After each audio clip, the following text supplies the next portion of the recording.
নমস্কার বন্ধুরা, মিষ্টুস kitchen and ভ্লগে আপনাদের সবাইকে স্বাগত জানাই। আমার আজকের রেসিপি কাঁঠাল দানার সন্দেশ। এই সন্দেশটি বানানোর জন্য প্রথমে কাঁঠাল দানার উপরের খোসাটা ছাড়িয়ে ভালো করে সিদ্ধ করে ভেতরের লাল খোসাটা ছাড়িয়ে একটি ব্লেন্ডার জারে নিয়ে দুধ দিয়ে ভালো করে একটি মিহি পেস্ট তৈরি করে নিতে হবে। তারপর একটি কড়াইয়ে 2 চামচ ঘি গরম করে মিশ্রণটা দিয়ে ভালো করে নেড়ে 1 কাপ চিনি দিয়ে খুব ভালো করে মিশিয়ে নিতে হবে। তারপর দুধে ভেজানো জাফরান আর সামান্য ইয়েলো ফুড কালার দিয়ে কিছুক্ষণ নেড়ে 2 চামচ গুঁড়ো দুধ দিয়ে মিশ্রণটা ভালো করে টানিয়ে নিতে হবে। ফুড কালারটা পুরোপুরি অপশনাল, চাইলে আপনারা নাও দিতে পারেন।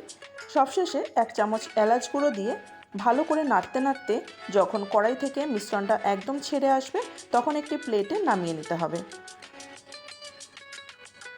তারপর ওপর থেকে পছন্দ মতো ড্রাই ফ্রুট ছড়িয়ে সন্দেশের আকারে কেটে নিলেই তৈরি কাঁঠাল দানার সন্দেশ। রেসিপিটি ভালো লাগলে প্রচুর করে লাইক আর শেয়ার করে দেবেন।